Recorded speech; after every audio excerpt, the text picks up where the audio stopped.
Jay here for Stretford Paddock. This is it. This is the big one. Manchester United travelling to the Emirates, playing Arsenal. With me for this preview, as always, is Mr. Joe Smith. Joe, you excited? Very excited. Yeah. Nervous. These are the sorts of games that start to shape a season, aren't they? Yeah. How do we act in these games? How does it go? Where does this leave us points-wise? Do we go ahead of Arsenal? Do we stay behind them but close? Do they start to pull away? Huge game so early in the season.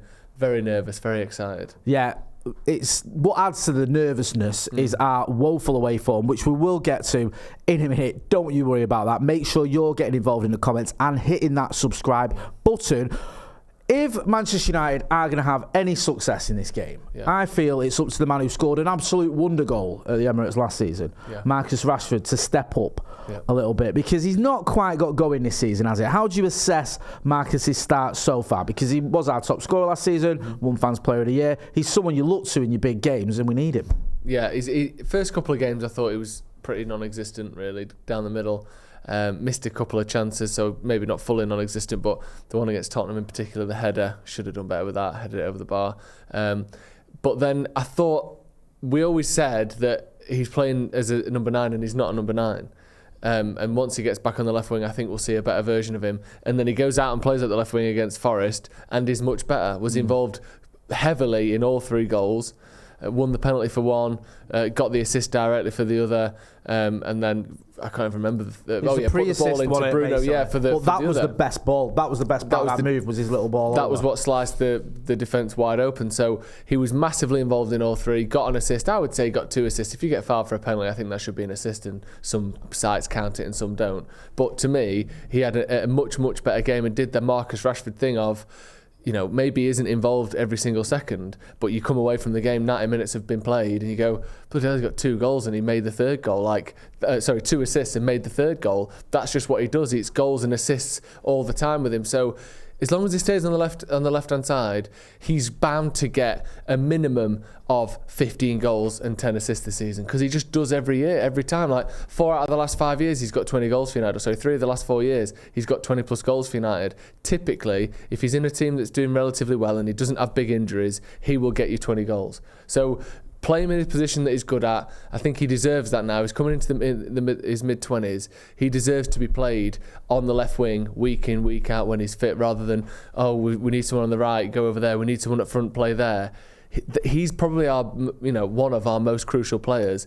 Give him that left wing spot, leave him there, and let him get his 20 goals, because it's going to be massive for us this season. Yeah, it kind of gets dismissed sometimes, like the fact that Marcus is so effective with goals and assists. Yeah. It's kind of like people look at him and go about his performance, and I heard it at the game on Saturday, people criticising his performance on social media, and it wasn't a perfect game by any stretch of the imagination. There was things he could have done better, but he was effective. I always feel like he's an effective player, Marcus, and you can't dismiss hitting 20 plus goals in a season in all competitions. I've seen many United legends, players that I love, who haven't put those numbers up, who've struggled to get over 20 goals in all comps in a Sir Alex Ferguson team, and that's strikers, and he's more of an inverted winger. So no, we do need him to step up. We need to see a little bit more consistency from him, but I'm hoping that Forest was the first step to him getting back to the kind of form we saw last season, especially in terms of goals, because we haven't exactly got a team full of goal scorers at the minute, have we? Anthony doesn't really put up numbers. Bruno is obviously relatively reliable, but he's not the prolific Bruno that first arrived at Old Trafford, and Rasmus Hojlund is unproven so far. Looking at United's away form, I think we picked up 1 point from the rest of the top 9, was it last season? Yeah. This season, we've played one of the top teams and we lost, and that ironically was the team we got a point against last season. So it's obviously an issue, isn't it? It's obviously something there. When you look at a team that at home is one of the best teams in Europe. We've beaten City, Arsenal, Barcelona, Liverpool. We beat everyone practically at home, yet away from home, we just can't get going at all, and sometimes those defeats have been quite heavy. How much of a worry is that for you? Yeah, losing 10 of the 11 away games against the top 9 that we've played, 9 of the 10 away games that we've played against the top 9 is genuinely just awful. Even the draw was awful, because it was 2-0 up with 20 minutes to go. Yeah, we should have won that.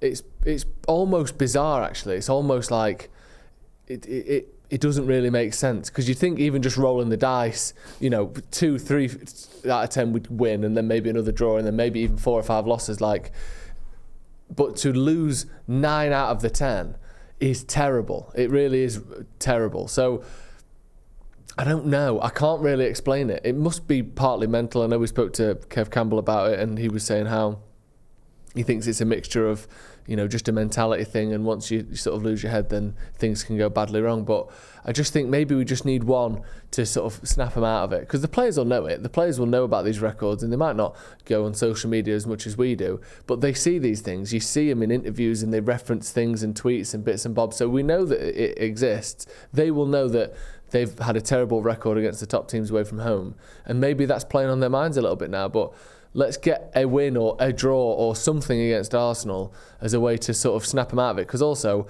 the top 9 is this sort of movable thing depending on who's having a good season. But Arsenal are pretty much always a good team. Do you know what I mean? In the Premier League era, they haven't finished outside the top 10, I don't think. So they're always going to be a good one to beat, and a good rivalry with United that goes back a long way. So it would be the perfect start to clearing out this.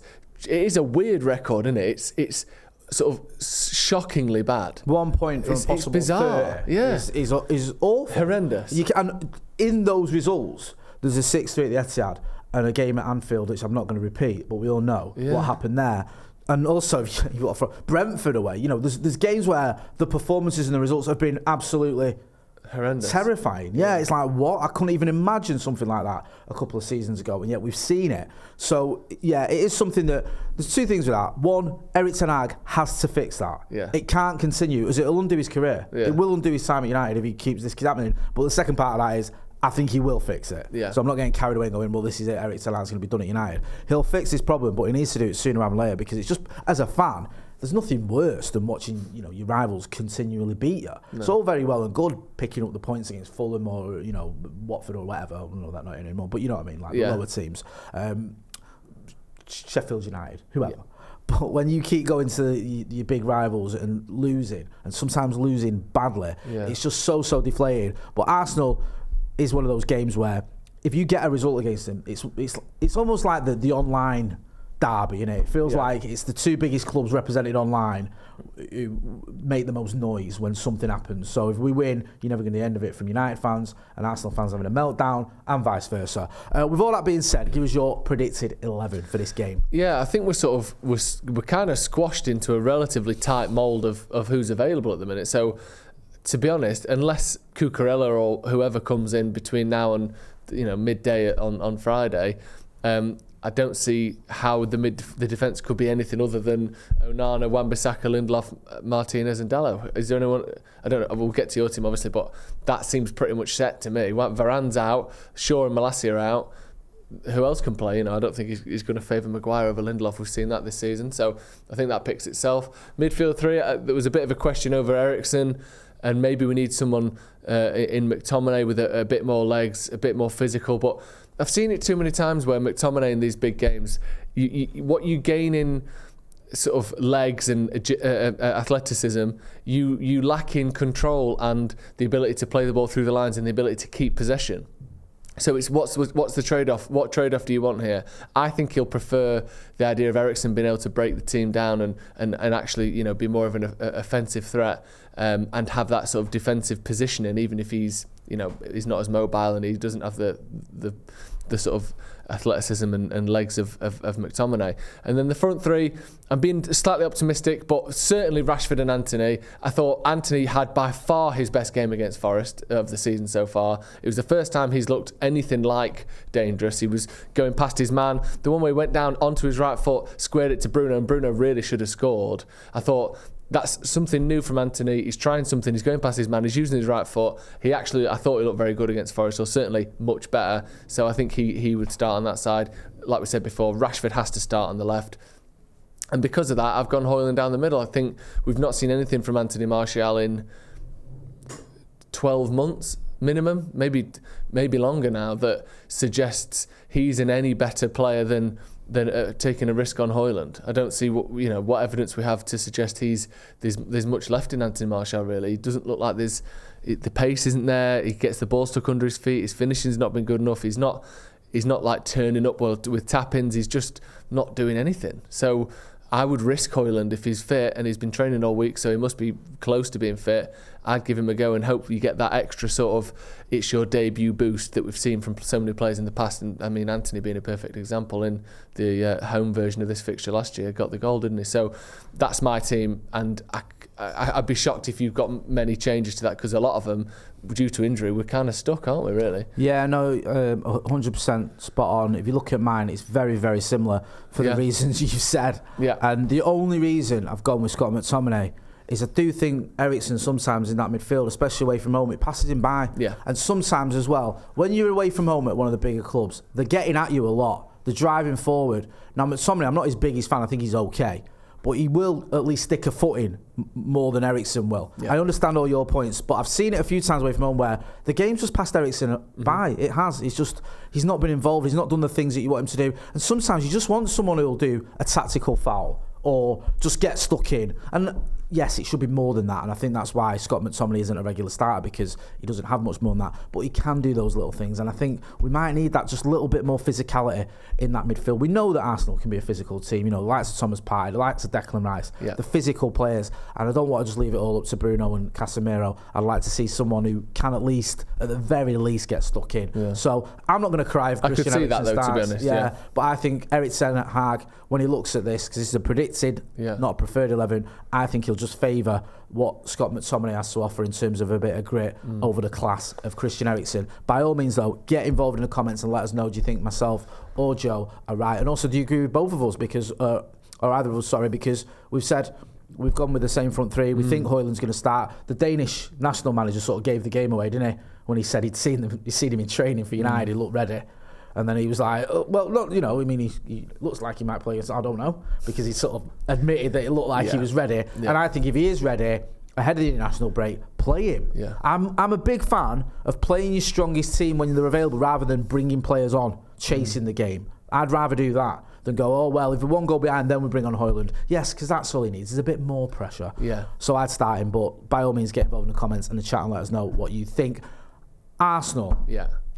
Bloody Arsenal, eh? They've Arsenal started Football Club. Yeah. Eh, the bleeding Nick Hornby bastards. Yeah. I'm just going to say that. Yeah. What do you make of Arsenal? Because they're a bit weird, aren't they? They are a bit weird. Like, they finished second, and for 2/3, if not 3/4 of the season, last season, they were smashing it in the league. Wasn't it like 8/9 of the season? Yeah. They literally were top of the league and didn't win it for a longer time than anyone has ever done in the history of football. They love being top for long periods and not winning it. They're the best. Used to do that on the Wenger a lot of the time. To be fair, if there was a trophy for that, they would have won it maybe 15 of the last 30 years. I saw it online where people were actually calling for that to happen. Yeah. We need to rethink how league systems work. Yeah. Like, no, we don't. You just need to be better at it. Yeah. Let's not pretend or kid ourselves. With the issues we've got at left back already, plus the fact that Arsenal's right winger is mint, I think he is anyway. All eyes on Bukayo Saka for you? Yeah, he's a good player, isn't he? Very good player. And one of those who's sort of, he's good at everything, really. He's not one that you can't really call a weakness in him. Maybe you could say he might kick on to be slightly more prolific in terms of goals. 14 it was last year, which is good. But if you want to see him hit those real, like, some of the best wingers in the world, you want to see 20 plus regularly, don't you? But other than that, he's involved a lot more than we see from Rashford. Rashford's one of those players that is just an absolute output merchant, isn't it? 30 goals and assists a year, 40 last year, he'll do that. Whereas Saka is involved touch by touch a lot more in games. He's sort of, the play goes through him a lot more. He's obviously an excellent player. I think the one thing that I'm thinking in terms of trying to close him down is Luke Shaw. If you were to point out a weakness on Luke Shaw, for me, it's his willingness to sort of track back and really sprint and bust a gut to get a tackle in or close someone down. I feel like when he's played against the top wingers before, Salah in particular, we've seen it in multiple games, there's so many times where they're having chances and Shaw's just nowhere near him.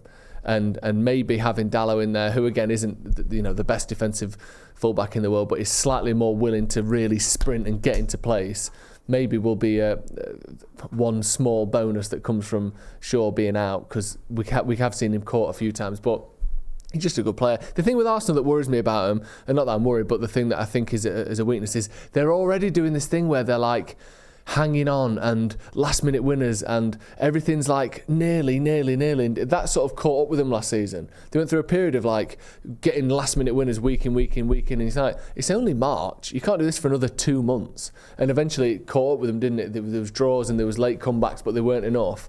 And I'm seeing him like Arteta having to do his sort of 95th minute celebration where everything's going mad. They came unstuck against Fulham though, didn't they? I get your point, you are right, but I feel like that result against Fulham for me is a bad one. Yeah. I don't think you can sugarcoat it. And also, I don't know, I just wonder, it could go either way with Arsenal obviously, but I wonder how much of a psychological effect last season had on it, because sometimes, like with United, I'm old enough to remember 91 to 92 when Leeds pipped us to the title.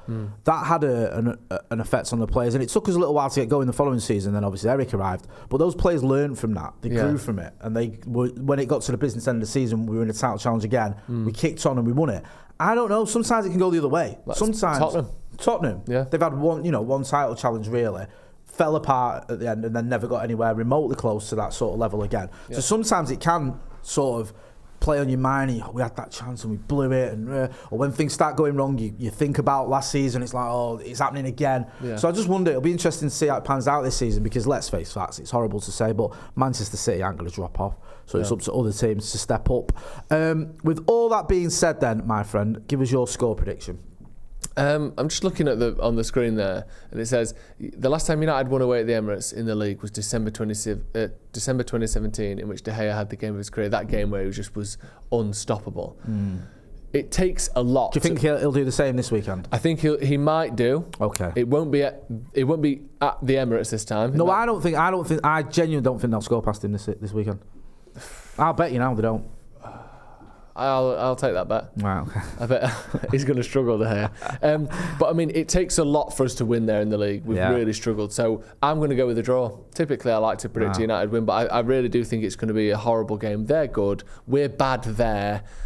And we've been poor so far this season. So I'm going to go with a 1-1 draw. I remember we haven't had a bad record there. I think we've lost certain games there when we've flown in the league. Never won a game either against Arsenal at all, or certainly I think it was against Arsenal at all in the league. The only one he won was the FA Cup. The FA Cup so it's been a really tough one. We beat him last season at home, and that was the first time we beat him since like 2018 or something. Obviously away it's been 6 years now. Like, it's mad how difficult we found it to beat him. What was mad about recently. that game as well is like Jesse Lingard doing his dancing, how that rattled the entire club.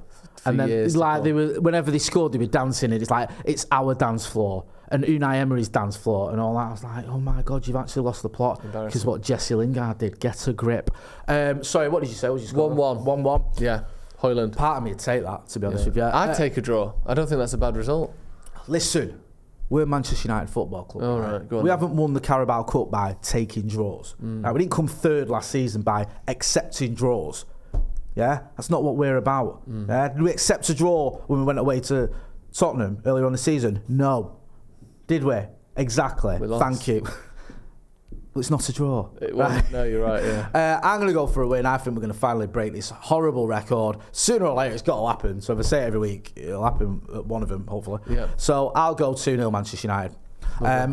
We want to hear from you guys, though, so get your phones out, film yourself in landscape, 30 seconds, just give us your score prediction. You can tell us who you think is going to score and all that jazz. Send it to paddockmatchday@gmail.com, and we'll use that as part of our pre-game build-up for the watch-along this weekend. It's going to be myself, it's going to be Ronaldo Brown, it's going to be Scotty as well, I think.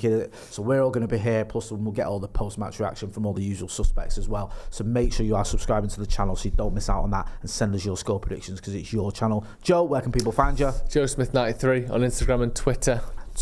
Yes. You know where to find me, J Motti. This has been the preview for the big one. United versus Arsenal at the Emirates. Thanks for watching.